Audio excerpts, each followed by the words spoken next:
Abre comigo a sua Bíblia, livro de Atos, capítulo 2.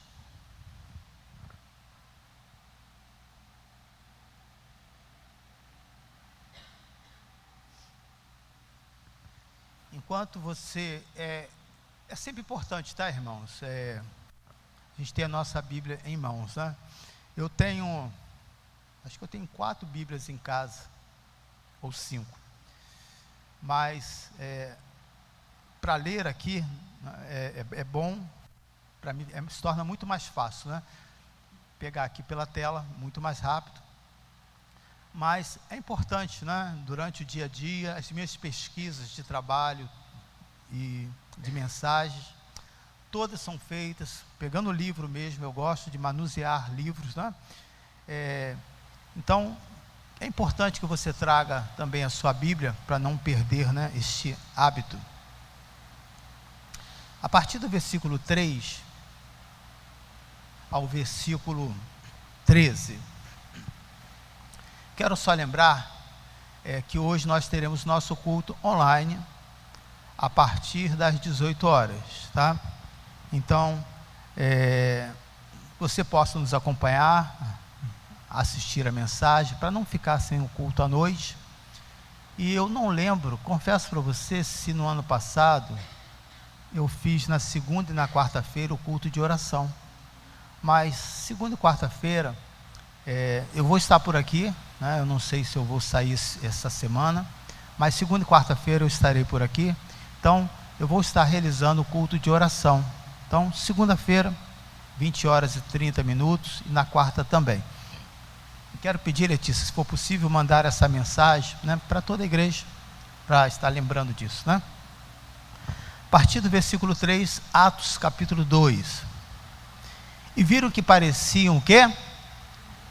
Línguas de fogo, que se separaram e pousaram sobre cada um deles. Todos ficaram cheios do Espírito Santo e começaram a falar noutras línguas, conforme o Espírito o capacita. Havia em Jerusalém judeus, temente a Deus, vindo de todas as nações do mundo.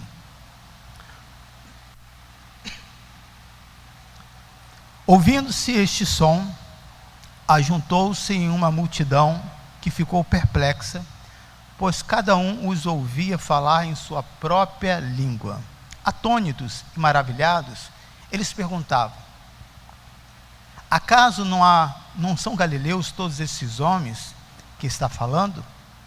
Então, como os ouvimos cada um de nós em nossa própria língua materna?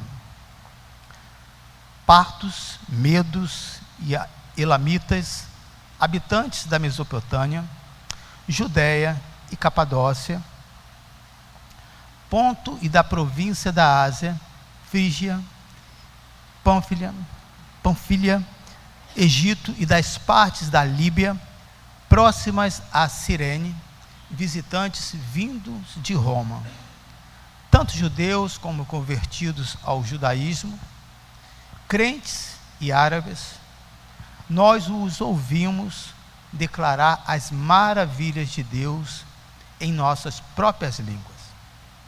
Atônitos e perplexos,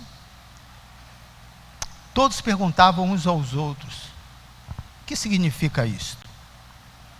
Alguns, todavia, zombavam deles e diziam: eles beberam vinho demais.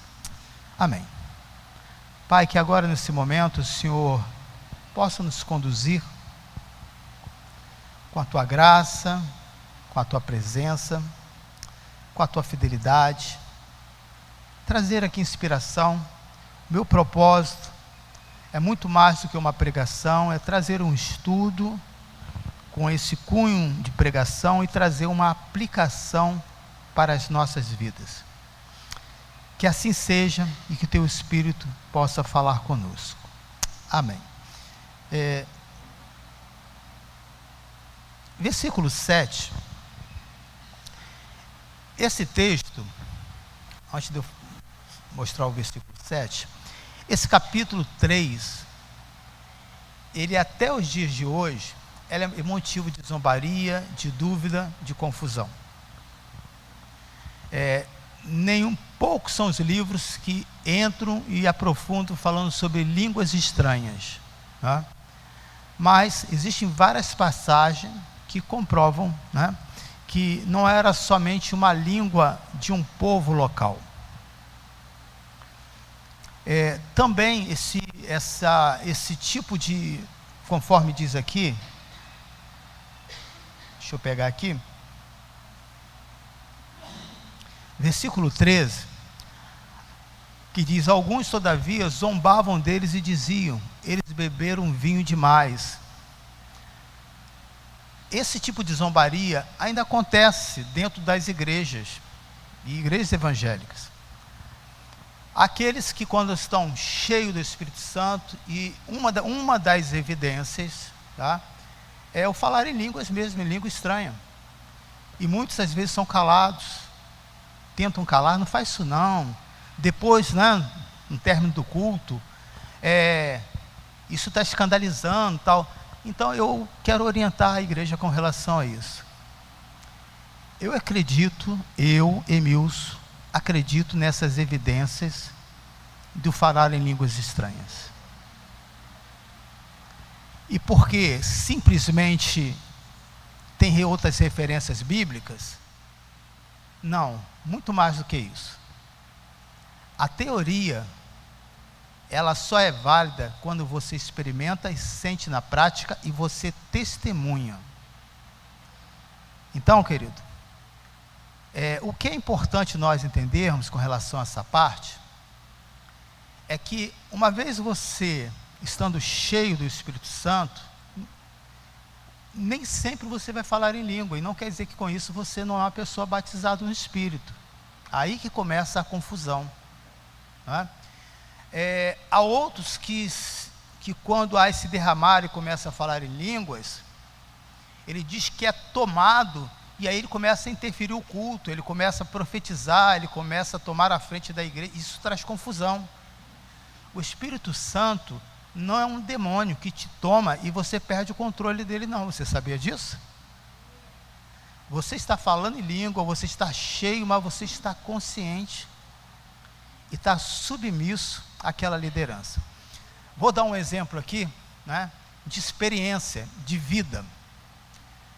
Conheci um irmão muito cheio da presença de Deus. Uma pessoa muito sensível à voz de Deus, muito temente, mas que era como um diamante que precisava ser trabalhado para que ali pudesse mostrar o valor daquela pedra.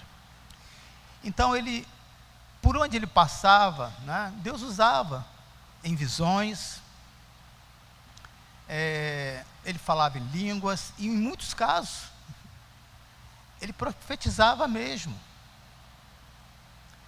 E ele tinha passado por algumas igrejas, depois começou a frequentar a nossa igreja, e em alguns grupos que ele começou a fazer isso, trazia muita confusão e trazia muitas dúvidas, né? E um desses momentos, não sei qual o motivo, ele passou a fazer parte do meu grupo. Mais ou menos assim: irmão, você está me atrapalhando, né? Você desculpa. A pessoa não sabia como resolver. Um tipo de zombaria, excluía a pessoa. Ele foi parar no meu grupo, não estou sabendo de nada, ninguém me preparou nada para isso. E um dia eu estava lá no grupo familiar, e Deus tomou ele de tal maneira que começou a profetizar e a falar de uma situação que estava acontecendo na vida de uma determinada pessoa ali. E eu, na minha experiência ainda, já acompanhado, sendo orientado pelo pastor, eu comecei a pedir a Deus sabedoria e discernimento. Ainda não sabia se era de Deus ou se era demônio para trazer confusão. Eu lembro que eu me ajoelhei, ele estava no sofá, o grupo de vida que eu tinha assim na minha casa, quem aqui lembra sabe disso, né? Tinha 40, 50 pessoas, era gente no banheiro, no corredor, era uma coisa assim absurda, né? Era bem complicado, né? Mas Deus agiu. E aí eu lembro que eu me ajoelhei e falei para essa pessoa: irmão, e foi difícil ele entender que ele estava me ouvindo. E eu falei a seguinte palavra para ele: irmão, se é o Espírito Santo de Deus, você vai parar e vai me ouvir agora, porque o Espírito Santo, ele não te possui, você tem domínio sobre ele, sabe a hora de parar. Mas se for o diabo, eu vou repreender.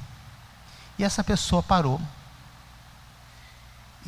Mas ficou um ambiente muito constrangedor no grupo. A pessoa estava endemoniado, ou é de Deus? Não tem esse tipo de coisa? Então, terminou o grupo. No final, fui conversar com ele, pois todo mundo tinha ido embora.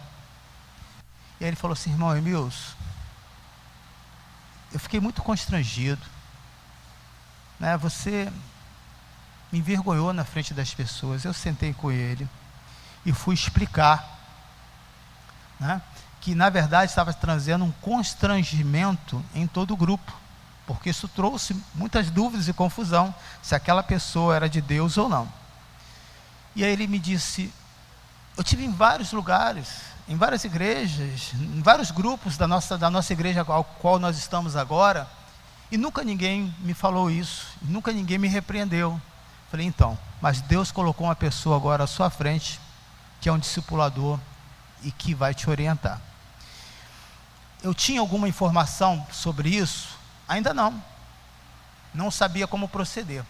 Então, eu levei ele a gabinete para conversar com o pastor, e depois fui buscar orientação.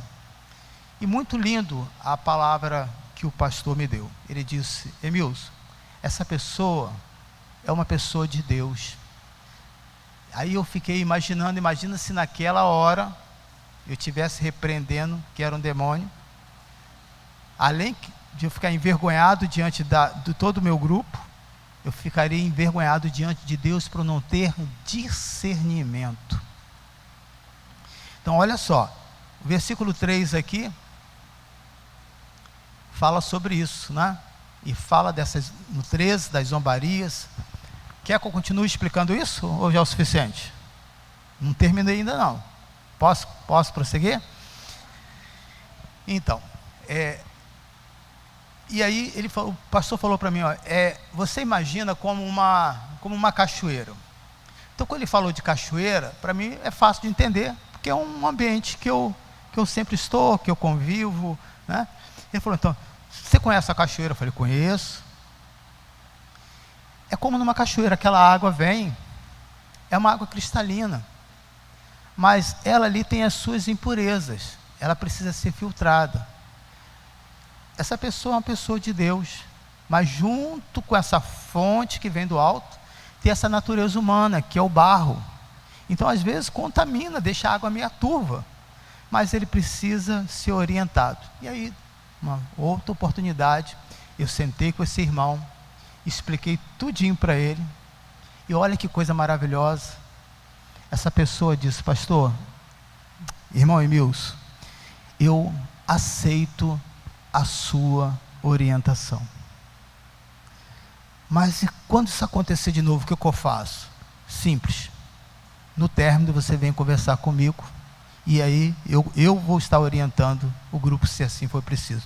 E depois disso aconteceu uma segunda vez mesmo, e ele entendeu que aquilo não era algo como um demônio que tomava ele, saía falando aleatoriamente, e ele falou, lembro disso até hoje, de algo que Deus tinha revelado, uma pessoa ali, que estava naquele grupo, e isso para mim foi uma confirmação daquilo que o pastor estava me falando, que aquela pessoa era uma pessoa de fato de Deus, e que havia uma pessoa no meio daquele grupo, e que estava em pecado, e que aquele pecado não somente atrapalhava a vida daquela pessoa, mas ao fluir de Deus naquele grupo.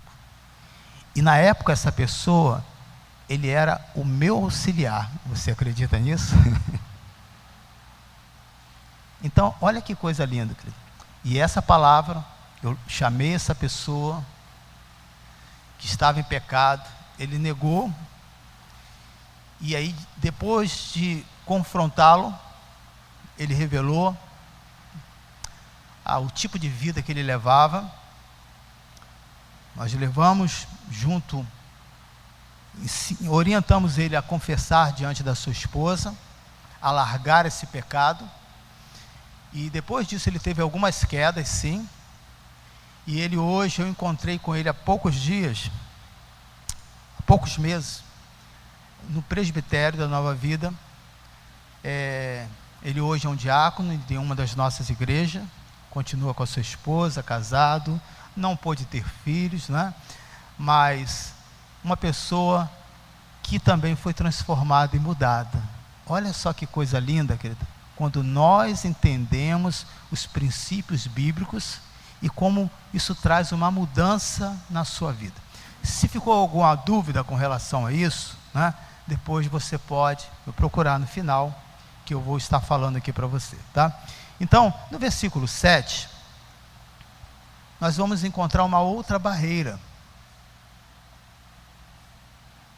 Atônitos e maravilhados, eles perguntavam: acaso não são galileus todos esses homens que estão falando? É bom você lembrar que cada palavra na Bíblia, ela tem uma direção, não é algo para preencher. Quando você pega um autor, às vezes, o conteúdo de um livro é isso, mas ele escreve uma quantidade, um livro extremamente com várias páginas, né? Então, existem técnicas que você pode ir colocando dentro da literatura para criar conteúdo, mas sem qualidade. Não é o caso da Bíblia. Cada palavra que tem, às vezes nós não conseguimos ver, às vezes nós não conseguimos entender a revelação, às vezes por falta de conhecimento, por falta da igreja explicar, por falta do pastor estar bem preparado para isso, mas cada palavra tem um sentido. Então, quando eles falaram aqui, nessa questão de, acaso não são galileus todos esses homens que estão falando? O povo galileu não era somente aqueles que nasceram na Galileia. Tinha também um sentido pejorativo, que não tinha muito valor.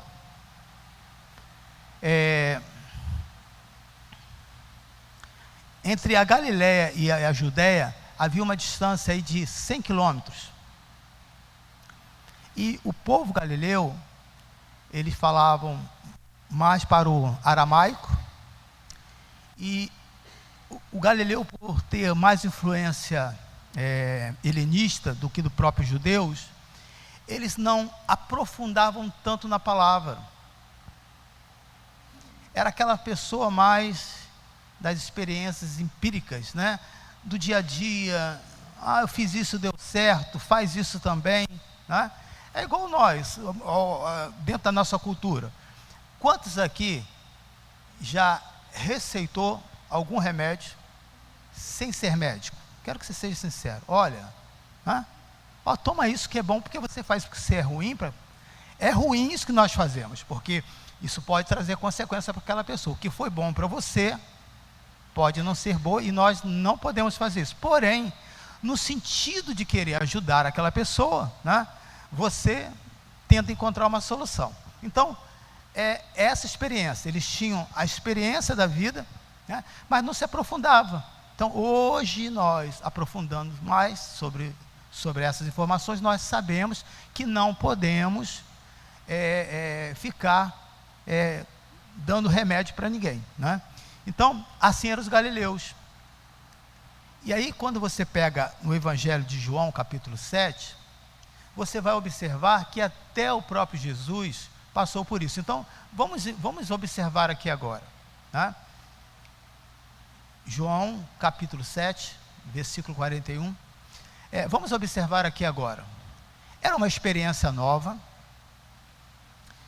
Havia vários judeus visitantes naquela região. povo que Jesus escolheu era um povo que não estava capacitado com a palavra, né? com a Torá, os 5 primeiros livros, e ainda era algo diferente, que nem os próprios discípulos, né? Estavam aprendendo. Prova esta, que depois de Atos capítulo 10, quando Pedro foi visitar Cornélio, e o Espírito Santo caiu, né, derramou sobre os gentios, e ali já mostra que foi o falar em línguas estranhas. Pedro teve dificuldade com os próprios apóstolos, só para você entender que era algo novo. Os apóstolos começaram, né, os discípulos de Cristo começaram a interrogar Pedro: que negócio é esse? Você vai nos gentios, o que você está criando? E Pedro vai dizer assim: olha, eu não tive culpa. Você poderá depois chegar em casa e ler o capítulo 10, né? O que aconteceu? Eu estava lá pregando, eu já cheguei dizendo: você sabe que o judeu não pode estar com o gentil. Ou seja, já botando um balde de água fria. Mas eu vim, porque Deus me mandou. E ele estava expondo as escrituras. Daqui a pouco o derramar do Espírito veio, e ele não soube, né, o que fazer, mas simplesmente aceitou como algo de Deus. Então, veja a complexidade disso. E não é diferente nos dias de hoje, não é? Eu, particularmente, me incomodo muito com relação a isso, porque eu consigo entender uma pessoa cheia do Espírito, consigo entender essa manifestação do falar em línguas, mas não consigo entender por que você não busca, né, estar cheio do Espírito, ainda que não tenha essa evidência. Por que não busca? Eu posso trazer uma análise bem rasa, e posso estar errando, mas eu hoje vejo uma igreja como antes do Pentecoste, que Jesus falava a coisa claramente e as pessoas tinham dificuldade. Enquanto Jesus estava falando da coisa eterna, eles estavam perguntando: quando é que Israel vai ser salvo? A própria mãe de 2 discípulos, no momento que Jesus está dizendo que ele vai ser crucificado, ela chega para Jesus e diz: olha, tem como arrumar um espaço para mim? Para os meus 2 filhos? Um do seu lado, um de cada lado para você? E o que Jesus vai dizer para essa mulher? E para os discípulos que a sua mãe está pedindo: vocês não sabem o que vocês estão pedindo. A pergunta que Jesus fez para esse discípulo foi: vocês podem beber o meu cálice? E eles disseram de uma maneira impensada: podemos, né? E Jesus começa a orientá-los com relação a isso. Vamos lá, os galileus, João 7, 41 até o versículo 52. Vamos ver como a dificuldade que essas pessoas teriam para aceitar o tempo agora da graça. Outros disseram: ele é o Cristo. Ainda outros perguntaram: como pode o Cristo vir da onde?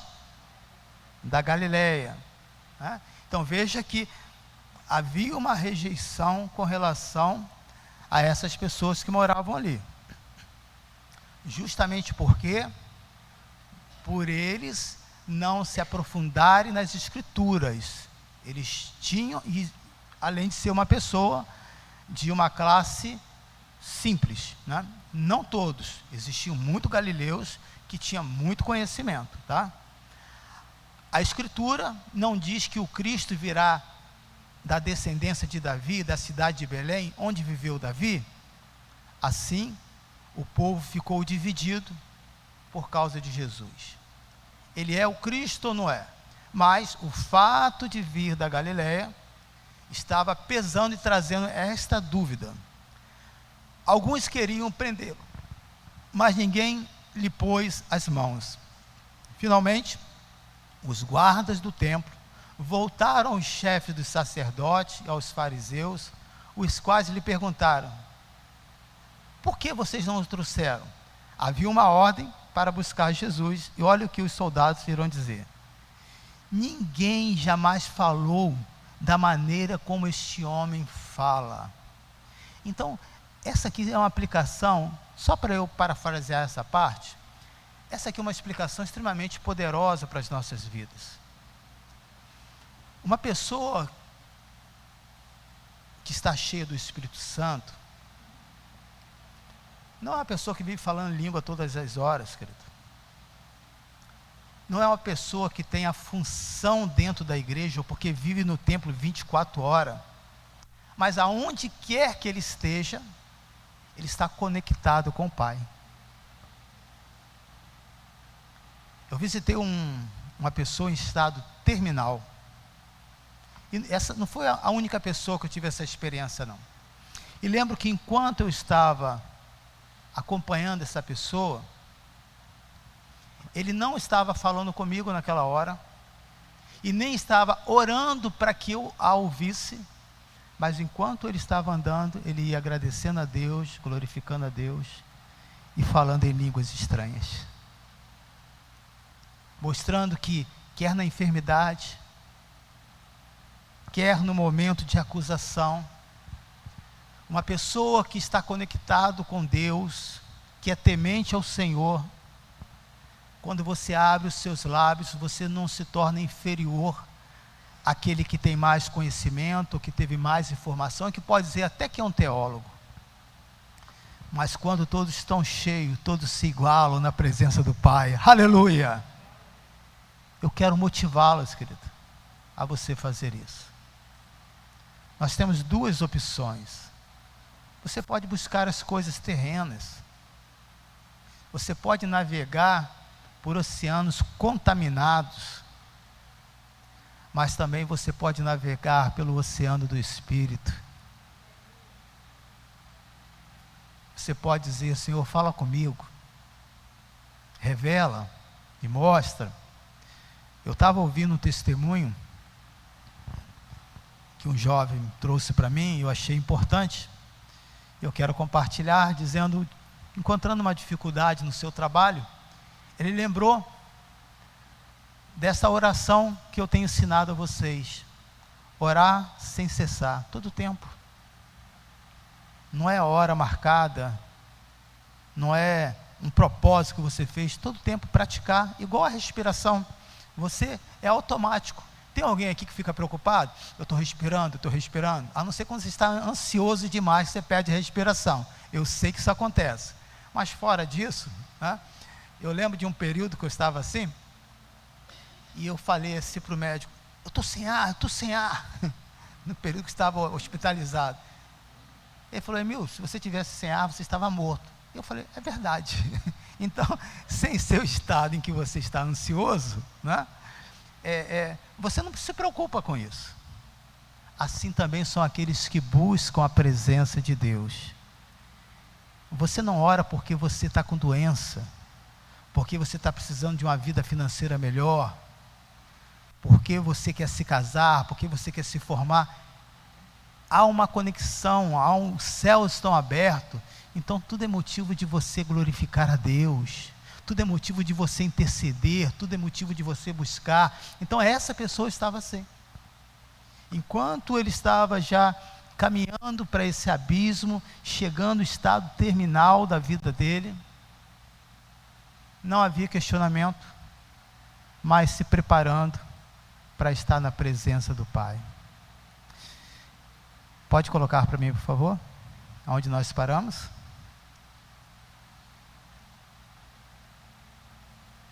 Ninguém jamais falou da maneira como este homem fala, declararam os guardas. Que versículo é esse aí?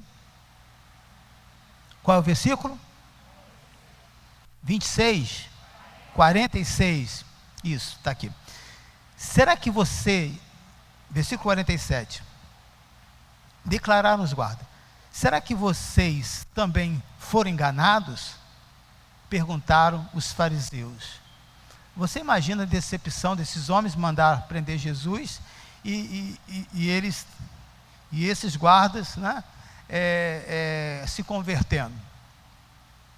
Por acaso alguém das autoridades ou dos fariseus creu nele? Sim, né? Nicodemos era uma delas. Não, mas essa ralé que nada entende o quê?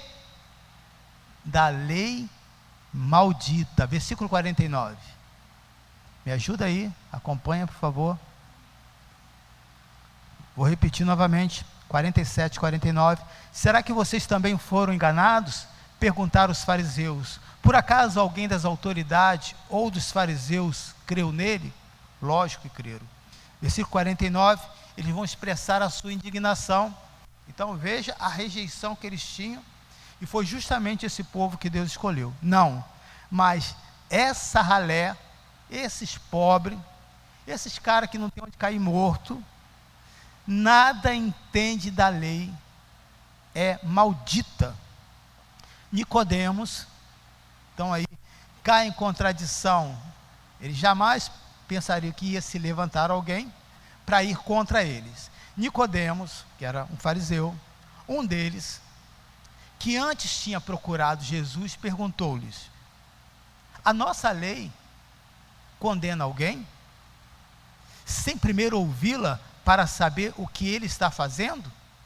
Então, Nicodemos agora vai usar do conhecimento que os galileus não tinham. Então Deus começa a levantar pessoas do meio daqueles que o acusam, para dar a oportunidade para esses fariseus. Eles responderam: você também é da Galileia? Verifique e descobrirá que da Galileia não surge profeta. Só que eles estavam enganados, né?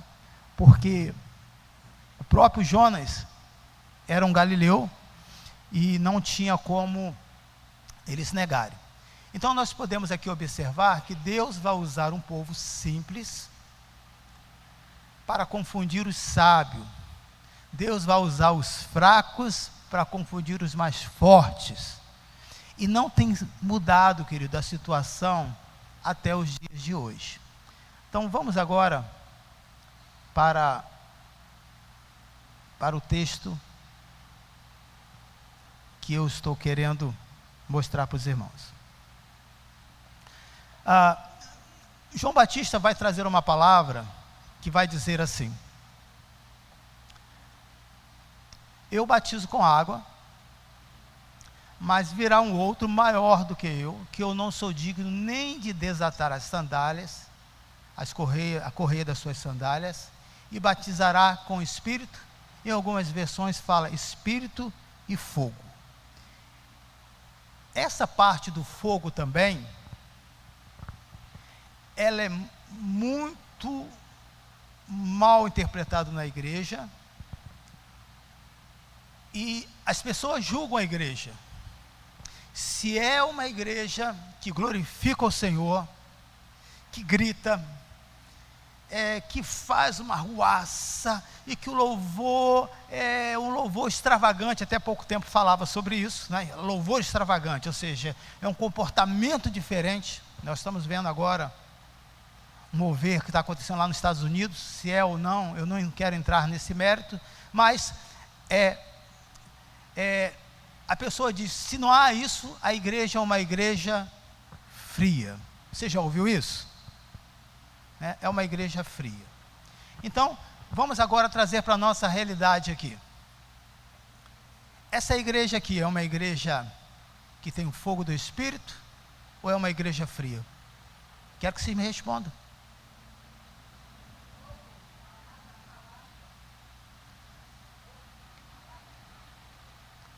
Palavra: é uma igreja fria, porque não grita, porque nem todos ainda sentem essa liberdade de falar em línguas, ou é uma igreja cheia do Espírito Santo? Um tempo atrás, uma pessoa disse isso para mim: pastor, a nossa igreja, ela não grita, ela não... É verdade. Aí eu até brinquei com eles: deve ter muito batista que está vindo para cá. Não trazendo uma crítica, mas pela cultura, né? Mas depois de eu descontraí-lo, eu falei assim: o que você entende como ser uma igreja avivada? Ah, como no dia de Pentecostes, pastor. Tá, e aí? Então caiu fogo, e as pessoas gritavam, pulavam, papavam. Me diz quantas vezes mais tem esse registro na Bíblia?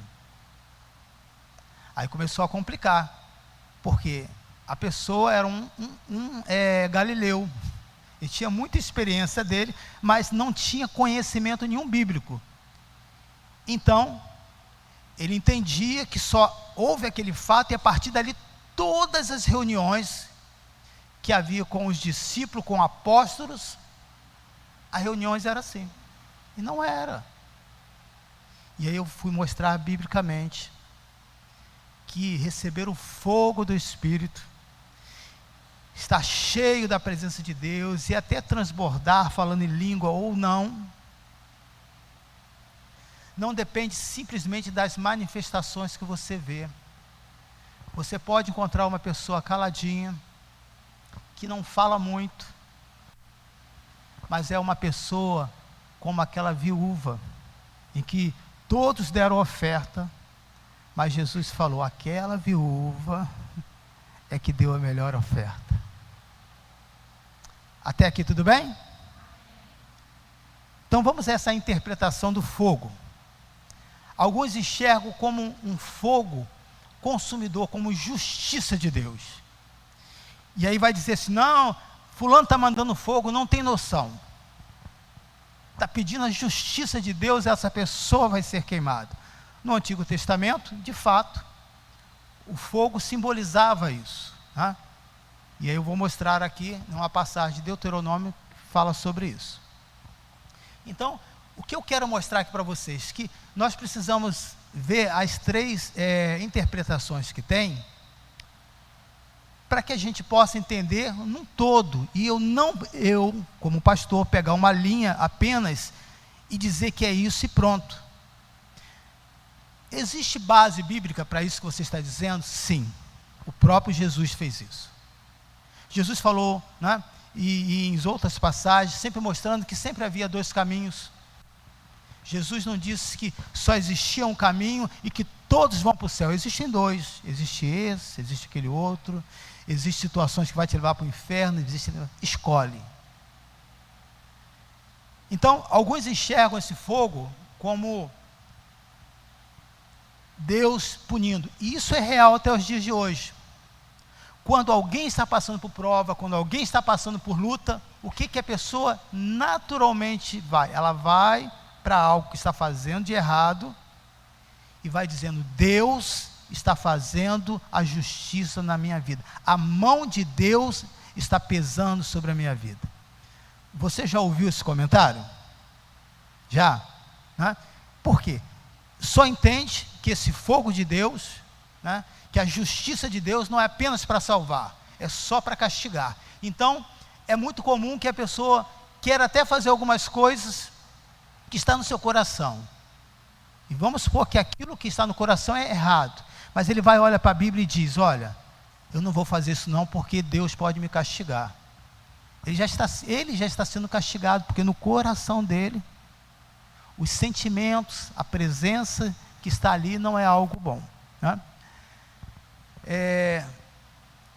Outros admitem que a passagem deste batismo com fogo seja um entusiasmo pela santidade, pelo fogo de Deus. Também é uma outra realidade. Então, eu estou mostrando para você que as três linhas, elas têm as suas base bíblica, né? Nós não podemos colocar apenas de uma maneira e pronto, acabou. Então, esse fogo de Deus, entusiasmo pela santidade, são aquelas pessoas que às vezes você vai para conversar com ela, e ela traz uma paz tão grande para a sua vida.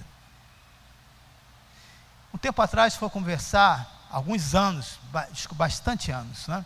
Eu fui conversar com um gerente, estava numa situação desesperadora financeiramente, não sabia o que fazer, Então eu fui para dizer, olha, parcela essa dívida aí, fecha a minha conta, mas aquele gerente era uma pessoa cristã. E ele disse, Emilson, fica calmo. Eu falei, você não está vendo o número, você sabe quanto eu vou pagar, fica calmo, fica calmo. Todo mundo deve. E o banco não fica triste porque você deve, não, porque ele ganha mais dinheiro sobre isso, sobre você. Fica calmo, nós vamos encontrar uma maneira, e você vai sair dessa. Olha, aquele profissional que estava ali uma pessoa desesperada, ele transmitiu, né, essa santidade do Senhor. É aquela pessoa que quando você se aproxima dela, ela passa algo tão bom que diz assim, olha, eu não sou crente, mas eu gosto de estar com você. Você transmite algo bom, e tem umas pessoas que são tão bobas, que dizem, é porque eu sou bonito, é porque eu sou inteligente, é por causa do carro. Não, não é. Eu tenho ouvido esses testemunhos na igreja, na nossa igreja local. As pessoas da comunidade ao qual nós atendemos não são cristãs, e a maioria, esse é o nosso propósito. E essas pessoas dizem, olha, quando eu chego aqui, eu vim para buscar um remédio, eu vim para buscar um médico, mas aqui tem algo diferente. Eu falei, o que é? Não sei explicar, não fala aí. Não sei, passa uma paz tão grande. É porque naquele lugar, aos santos do Senhor ali servindo a Deus, estão transmitindo para essas pessoas muito mais do que uma necessidade física, mas dizendo para aquelas almas, vocês precisam do Senhor Jesus. Quantas pessoas que ainda pode ser voluntário na nossa associação? Quantas pessoas durante a semana poderiam se inscrever para doar horas ali, para ser atendente, para socorrer essas pessoas, para ajudar? E aí você vai dizer, pastor, estou perdendo meu tempo? Não, você não está perdendo o seu tempo. Você está sendo preparado, quando você trabalha na parte dos bastidores da igreja, para atuar lá fora. Ouvi um outro testemunho de um outro jovem que me disse, pastor, foi trabalhando contigo em vários eventos que eu consegui o meu primeiro emprego. Eventos, ralação mesmo na cozinha, lavando panela, lidando com o público, fazendo cálculo, fazendo compra. Quando você, querido, está no lugar que Deus quer, Deus não somente vai encher você do Espírito, Ele vai capacitar você com dons, e portas dos céus estarão abertas para você. Aleluia. Lembro de uma outra senhora que eu gostava de estar ao lado dessa pessoa. Eu não lembro de um dia, até no momento de a morte de alguém da família, essa pessoa tinha um sotaque assim, bem assim, carregado, né? Mas ela passava uma alegria tão grande, que até no momento de dor, de choro, ela conseguia transmitir a alegria do Senhor, irmãos. Eu estou aqui dando exemplo para vocês, que essa ordenança de Deus para que todos fossem para Jerusalém, e não ficasse simplesmente preso à experiência que teve com Jesus, porque andou com Jesus, dizer, esse mesmo Espírito que atuou, continua entre nós. Você pode glorificar o nome do Senhor? Continua. E o que depende? Depende apenas de você buscar orando, Teve um dia que eu estava até falando com a Letícia, eu estava fazendo uma live, e naquele dia, não entrou ninguém. E aí veio na minha cabeça assim, olha como é que a gente é muito doido, né? Ao mesmo tempo que eu estava ali falando para uma tela, falando para eu mesmo, que não tinha ninguém, eu falei, o que eu estou fazendo aqui? Na cabeça, estou fazendo aqui perdendo tempo. Esse povo não quer orar, esse povo não quer ouvir palavra, vou largar esse negócio, vou acabar com esse grupo, né? Mas aquele dia, não sei depois se alguém acompanhou ou não, foi um momento onde a sós que Deus queria falar comigo. Há momentos, queridos, que esse buscar a presença de Deus é estar a sós. E como que Deus fala comigo nas minhas caminhadas, no momento que eu estou correndo, eu não levo celular, eu não marco nada depois para eu estar com aquela preocupação, mas é nesse momento que muitas mensagens vão surgindo. Outra associação ao fogo vai falar sobre a vinda de Cristo. Batizará com o Espírito e com fogo, que também é uma linha teológica que tem muita realidade, tem muito sentido. Vamos lá para Lucas 3, versículo 17. Enquanto você está abrindo ou vai acompanhar, está confuso? Tem alguém com muito sono? Está cansativo? Quer que eu faça que nem os discípulos, manda fogo para te acordar?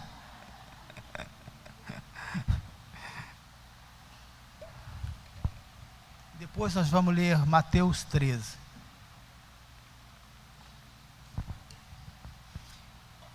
Então nós estamos falando deste fogo, do batismo com fogo,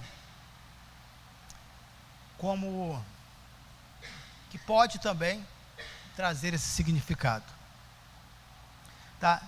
Por que eu estou trazendo várias linhas teológicas? Não estou colocando dúvida. Eu estou mostrando para vocês que nem tudo a gente tem conhecimento e pode afirmar exatamente. Eu não tenho conhecimento de quando Jesus irá voltar, mas eu posso afirmar que ele vai voltar, porque ele falou, né? Mas tem linhas teológicas que vai dizer, pode ser daqui a tanto tempo, daqui a 20 anos, 30, que é uma outra questão. Versículo 17. Sobre este fogo simbolizando a volta de Cristo. Ele traz a pá em sua mão, a fim de limpar sua eira e juntar o trigo em seu celeiro. Mas o que? Queimará, e aí tem o simbolismo do fogo, a palha com fogo que nunca se apagará. Estou mostrando que essa volta, né, separando o joio do trigo, os que são cristãos e os que não são. Os que não são cristãos, é importante você lembrar aqui, tá? Não está se referindo aqui ao ímpio, não, porque senão Jesus não iria comparar joio com trigo. É algo que é semelhante, é muito parecido, frequenta os mesmos ambientes que você frequenta, tem tudo que um cristão tem, mas não é cristão. Isso é importante você lembrar, porque muitos hoje estão achando que todas as religiões levam a Deus, que muitos desses líderes, sejam padres, sejam pai de santos, se está falando da palavra de Deus, né? Todo o caminho leva a Deus. Hoje existem muitos cristãos que acompanham, são seguidores dessas pessoas, tá bom? Vamos pegar uma outra parábola, a parábola do joio e do trigo, mostrando como que Deus vai fazer. O servo do dono, do Mateus 13, versículo 20, Mateus 13, versículo 27 a 30. Os servos do dono do campo dirigiram-se a ele e disseram: o Senhor não semeou boa semente em seu campo? Então de onde veio o joio? Um inimigo fez isso, respondeu ele. Os servos lhe perguntaram: o Senhor quer que vamos e tirá-los? Ele respondeu: não, porque ao tirar o joio, você poderá arrancar o trigo. Deixam que cresçam juntos até a colheita. Então direi aos encarregados da colheita: junte primeiro o joio e amarre em feixes para ser o quê? Queimado. Depois junte o trigo e guarde no meio do celeiro. Agora nós vamos para Malaquias. Mas enquanto eu estou trazendo, você se prepara aí para Malaquias capítulo 3. Essa aplicação de Mateus aqui é muito importante para nós. Algumas pessoas às vezes se sentem incomodadas por comportamentos diferentes e até mundanos de algumas pessoas que convivem no meio da congregação, quer da sua igreja ou de outra igreja. E baseado nisso, fazemos o julgamento se aquela igreja é de Deus ou não é, se é uma seita ou não é. Tá? Então veja que Jesus não se incomoda com isso. Deixa ele crescer lá. E aqui vai um ponto fundamental para a sua vida. O trigo, ele é alimentado com a palavra de Deus. E ele não se mistura ao ponto de se tornar um joio. Se você tem a palavra de Deus no seu coração, ninguém vai desviar você nem para a direita, nem para a esquerda. Aleluia! Você vai continuar firme no caminho do Senhor, porque você está sendo alimentado com a palavra dEle. Isso é estar cheio.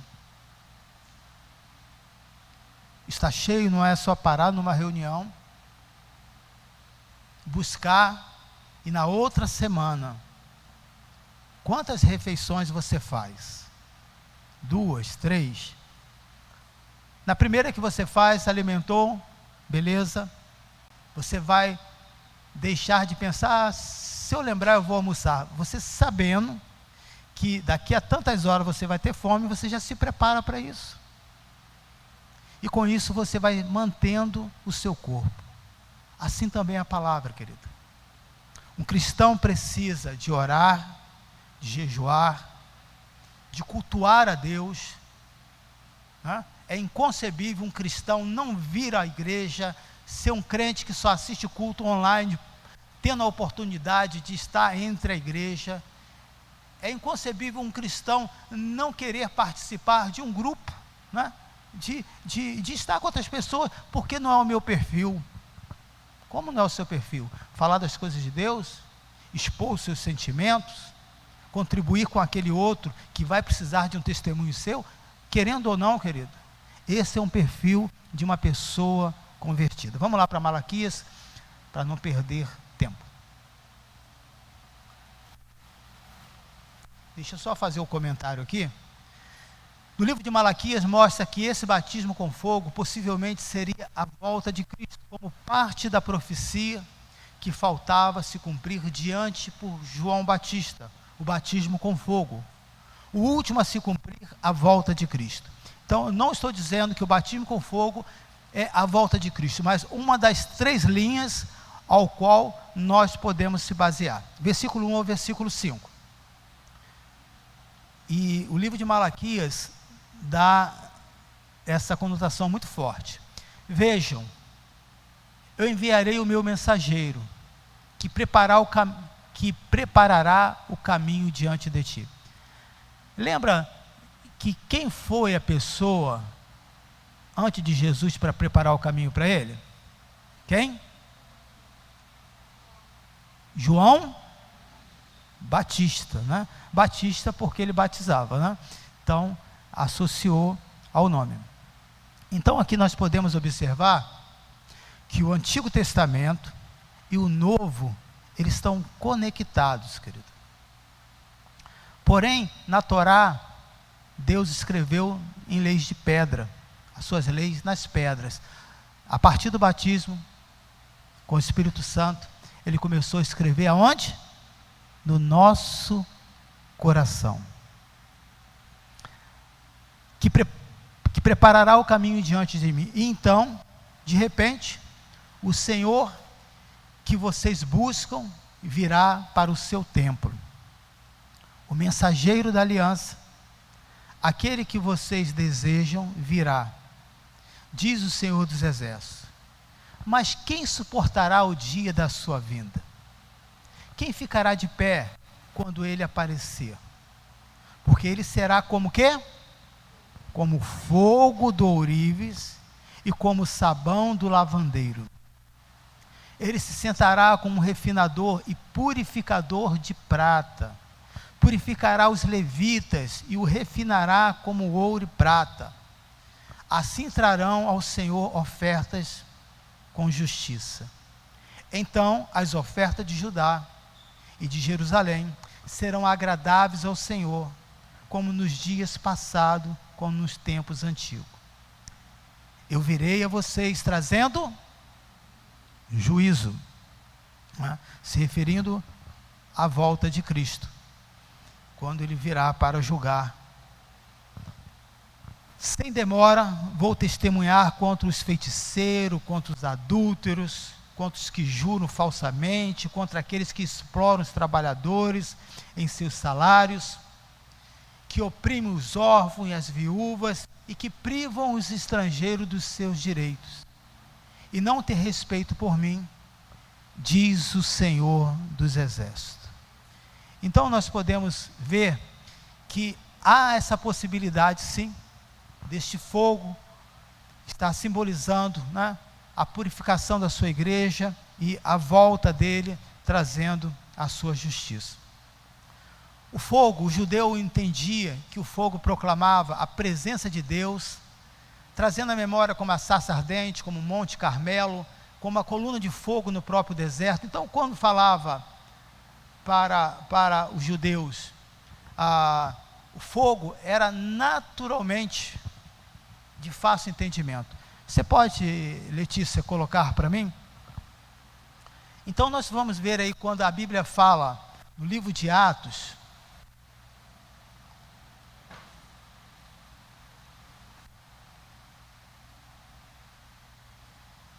você consegue o vídeo?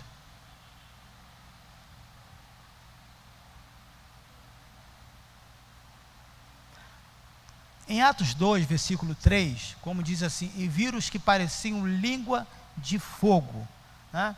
Uma teofonia de Deus, uma manifestação através de uma maneira simbólica. A teofonia simboliza algo da própria natureza ou até de um ser angelical.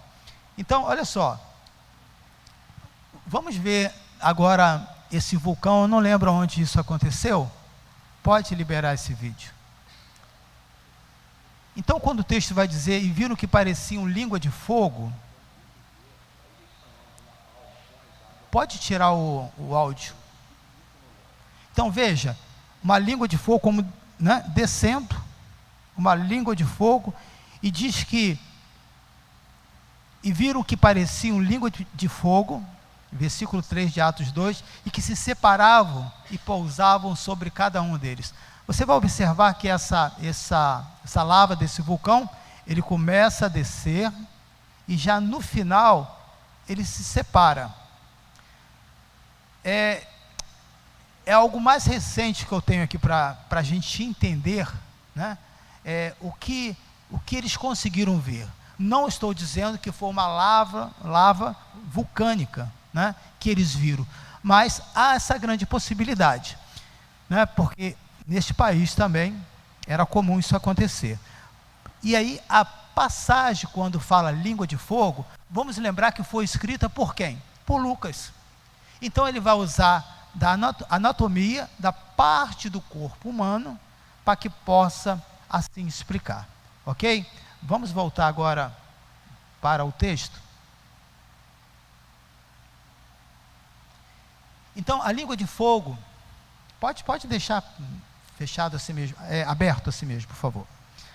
Indicava que surgiu uma nova dispensação, que o Espírito Santo não seria concebido a comunidade como um todo, e sim cada indivíduo individualmente.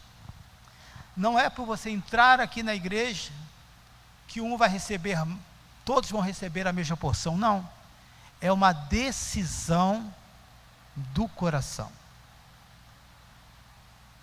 A forma do fogo em línguas indicava que o dom de línguas sobrenaturais tinha sido outorgado, e esta companhia de pessoas, o Espírito Fogo, com fogo dá luz, purifica, dá calor e propaga-se. Então vamos observar aqui um ponto importante a partir do versículo 14, que não precisa abrir, quando Pedro começa a confrontar aquelas pessoas que não estavam entendendo, que tinham zombado, dizendo: essas pessoas estão bêbadas. Pedro vai usar a palavra, tomar a palavra, vai começar primeiro a expor as Escrituras. Primeiro defende essas pessoas, dizendo que eles não estão bêbados por ser 9 horas da manhã. Depois ele vai dizer, né, o quanto Jesus fez milagre, para depois entrar e confrontar o pecado daquela pessoa, dizendo que vocês autorizaram, vocês mataram o mestre. E aí eles se assustam com aquilo, dizendo: o que vamos fazer agora? Pedro vai dizer: se arrependa. E ali, através daquela pregação, assim como no livro de Êxodo, mais de 3.000 pessoas, aproximadamente 3.000 pessoas foram julgadas pelo seu pecado e mortas. Agora no livro de Atos, 3.000 pessoas, ao ouvir a mensagem de Pedro, não mais de alguém galileu sem conhecimento, sem experiência, agora já uma pessoa madura, quando ele começa a falar, mesmo aquela pessoa sendo confrontada, as escamas dos olhos caem, e aquelas pessoas vão dizer: o que vamos fazer? Pedro vai dizer a palavra que João Batista disse: arrependa-se. E aqui fica uma grande lição para nós, querido. Um dos motivos pelo qual eu preciso estar cheio do Espírito Santo, para que a cada dia você possa ver o quanto a sua natureza é tão pecaminosa, e que cada dia você precisa confessar os seus pecados e pedir que Deus tenha misericórdia de você. E eu finalizo agora no livro de Deuteronômio. Abre comigo, por favor. Versículo 1 ao versículo 6. Você pode abrir a sua Bíblia.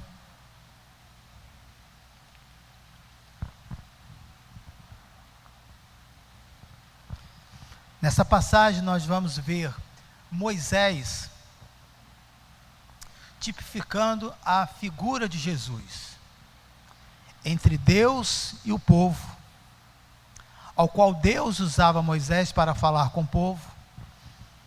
Agora, a partir do Novo Testamento, a palavra se cumpre, e a figura humana, né, sai, agora simbolizado, tipificado pela figura humana de Jesus Cristo, de Jesus, que seria o Cristo,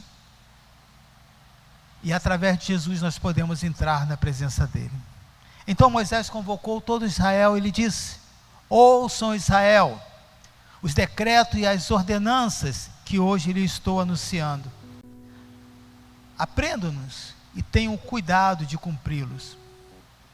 O Senhor, o nosso Deus, fez conosco o quê?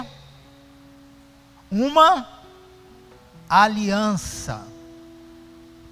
Não foi com os nossos antepassados que o Senhor fez essa aliança, mas comigo, com cada um de nós, com todos. O Senhor falou com vocês face a face, no meio do fogo, no monte. Naquela ocasião, eu fiquei entre o Senhor e vocês, para declarar-lhes a palavra do Senhor. Porque vocês tiveram medo do fogo, e aqui esse fogo simboliza a justiça de Deus, e não subiram o monte. E ele disse: eu sou o Senhor, o teu Deus, que te tirei do Egito, da terra de escravidão. Vai agora para o versículo 22, por favor, e versículo 23. Então foram as palavras que o Senhor falou a toda a assembleia de vocês, em alta voz, no monte, do meio do fogo, da nuvem, da densa escuridão, e nada mais acrescentou. Então as escreveu em 2 tábuas de pedra e as deu a mim. Estamos falando aqui dos 10 mandamentos. Quando vocês ouviram a voz que vinha do meio da escuridão, estando o monte em chamas, aproximaram-se de mim todos os chefes das tribos de vocês, como também se aproximou, no período de Pentecostes, todos os líderes, todos os judeus estavam ali, com as suas autoridades, e vocês disseram: o Senhor, o nosso Deus, mostrou-nos sua glória e sua majestade, e nós ouvimos a sua voz vindo de dentro do fogo. Hoje, vimos que Deus fala com o homem, e que este ainda continua vivo, aleluia. Mas agora, por que deveríamos morrer? Este grande fogo, por certo, nos consumirá. Se continuarmos a ouvir a voz do Senhor, o nosso Deus, morreremos. Pois, que homem mortal chegou a ouvir a voz do Deus vivo, falando de dentro do fogo, como nós ouvimos, e sobreviveu? Aproximou-se você, Moisés. Aproxime-se você, Moisés, e ouça tudo que o Senhor, o nosso Deus, disser. E você nos relatará tudo que o Senhor, o nosso Deus, lhe disser. Nós ouviremos e obedeceremos. O Senhor ouviu quando vocês me falaram e me disse. Ouviu o que este povo lhe disse, e eles têm razão em tudo que disseram. Olha essa parte tão linda, querida. Um diálogo, né? Um momento ali do grupo, entre Deus, o povo, Moisés, e Deus dizendo: não, eles têm razão. Nosso Deus não é um Deus ditador. Ele dá liberdade de você expor as suas dúvidas, os seus medos. E Deus continua dizendo através de Moisés: quem dera eles tivessem sempre o coração, essa disposição para temer-me, para obedecer a todos os meus mandamentos. Assim tudo iria bem com eles e com os seus descendentes para sempre. Vai e diga-lhes que volte às suas tendas. Você ficará aqui comigo, e lhe anunciarei toda a lei, isto é, os decretos, as ordenanças que você lhes ensinará, e que eles deverão cumprir na terra que eu dou a eles com propriedade. Por isso, tinham cuidado de fazer tudo como o Senhor, o seu Deus, lhes ordenou. Não se desviem, nem para a direita, nem para a esquerda. Ande sempre pelo meu caminho, que o Senhor, o seu Deus, lhe ordenou, para que tenha vida, tudo lhes vá bem, e os seus dias se prolonguem na terra, da qual tomarão posse. Amém. Vamos estar de pé?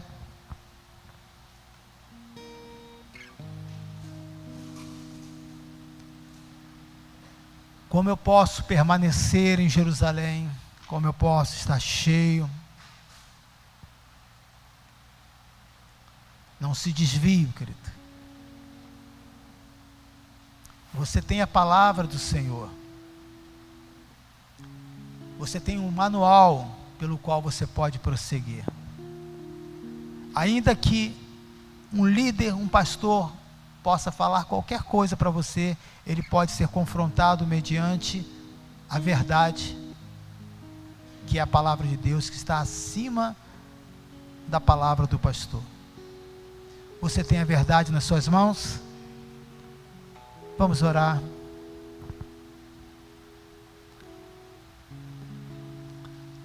Eu quero nesse exato momento pedir para aqueles que ao ouvir essa mensagem estão dizendo: pastor, através da exposição das Escrituras,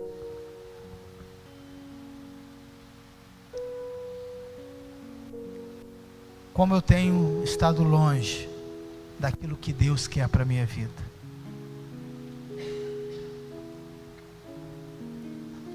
Eu quero fazer essa oração pela sua vida.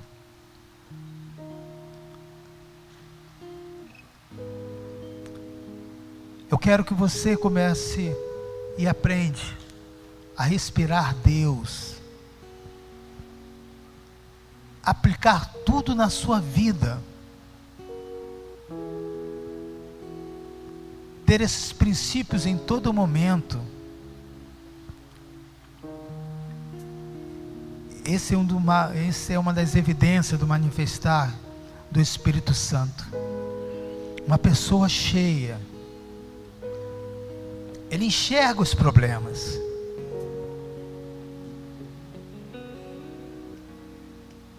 ele se sente só, mas a presença de Deus vai dizer: eu sei que eu não estou sozinho, o Senhor está comigo. Aleluia.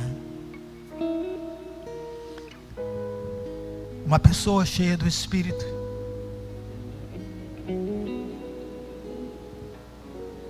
ele tem consciência de tudo que está acontecendo, ainda que ele não saiba resolver, mas ele sabe a fonte que trará a solução para ele: buscar a palavra do Senhor. Pai, nesse exato momento eu quero pedir em favor de cada uma dessas pessoas, a exposição dessa palavra sendo revelada pelo Espírito Santo, que foi falando com você, que foi mostrando para você quantas coisas foi entrando no seu coração, e você se tornou simplesmente um seguidor de Cristo, alguém que dá um like dizendo: tudo jóia, concordo com tudo, mas a intimidade com Deus, qual o seu testemunho que você tem na sua profissão, na sua vida pessoal, com o seu filho, na sua saúde, na sua vida acadêmica? É disso que eu estou falando. É neste momento que o Espírito Santo quer caminhar na sua vida. Está dizendo nesta hora para você: não se desvie, não se contamine, porque o alimento deste mundo parece bom, mas traz morte. Pode ser que alguns zombem de você, pode ser que você não tenha a mesma formação de pessoas, e que vão te questionar dizendo: quem é você? A partir de hoje você vai ter uma resposta para essa pergunta. Eu não sou apenas Galileu, eu sou filho e filha do Deus vivo. Aleluia!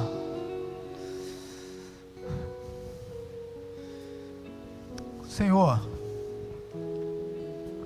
as nossas vidas, nós somos como essas casas em épocas de tempestade, em dias de verão, em que as ruas às vezes enchem e vão entrando e levando todo entulho, todo lixo, tudo que não cheira bem para dentro da casa, e a gente não tem domínio do que fazer diante da força da natureza.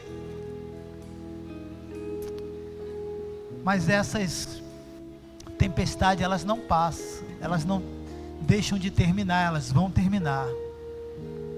E é possível, querido, que por mais que você queira manter a sua casa limpa, às vezes vem essas inundações sobre a sua mente, sobre o seu coração, aquela semana extremamente difícil, aquele mês que você está passando pela vida financeira, sob lutas, dificuldades, que vão sujando o seu coração.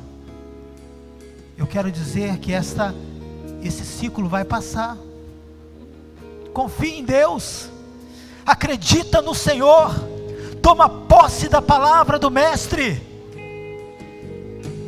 E quando essas águas baixarem, suspenda os móveis, limpa tudo. Aqueles que desperdiçarem, que houver perda, joga fora. Não vai faltar, Deus vai te dar melhor. Mas não deixe de louvar a Deus.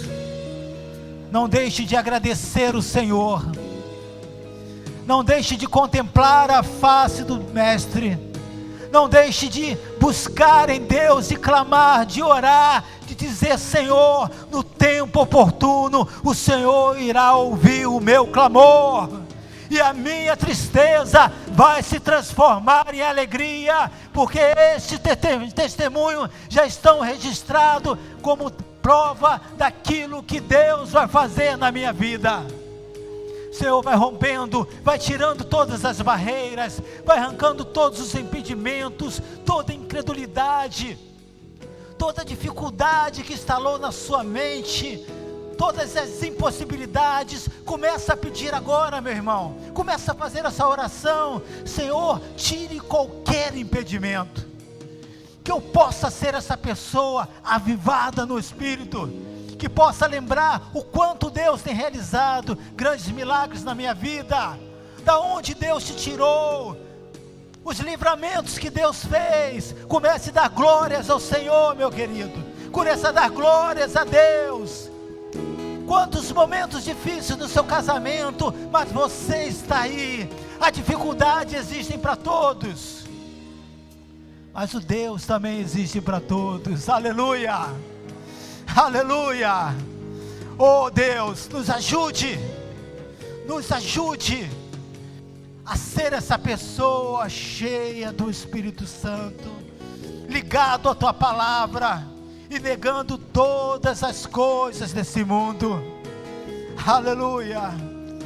Obrigado, Jesus.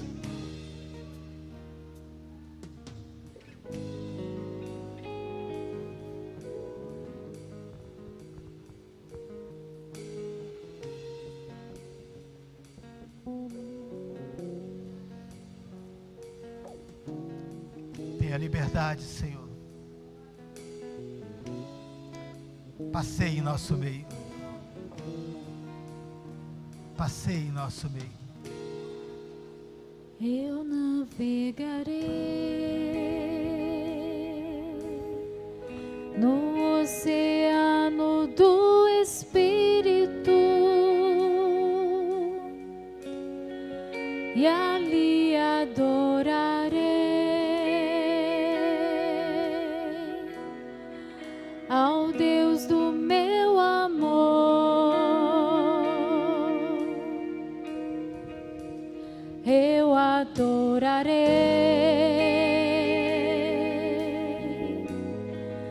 ao Deus da minha vida, que me compreendeu sem nenhuma explicação. Levante as mãos e diga: Espírito, Espírito, que desce como fogo, vem, vem como em Pentecostes e enche-me de novo. Mais uma vez, Espírito, Espírito, Espírito, que desce como fogo, vem, vem como em Pentecostes e enche-me de novo. Eu navegarei no oceano do Espírito e ali adorarei ao Deus do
Aplauda o Rei dos Reis, Senhor dos Senhores. A Ele toda a honra, toda a glória, toda a adoração. Leva-nos além do rio, Senhor. Leva-nos além. Mostra-nos os teus planos. Não nos permita, Senhor, viver na frieza espiritual. Levanta-nos nesta manhã para a tua glória, para que sejamos cheios do teu Espírito, cheios do teu Espírito, Senhor, para a tua glória. Obrigada por esse tempo, pela tua presença. Aleluia, aleluia. Nós te glorificamos e te adoramos. Continua com teu povo neste dia, Senhor, guardados e protegidos pela tua mão. Te agradecemos em nome de Jesus. Uma semana abençoada para você.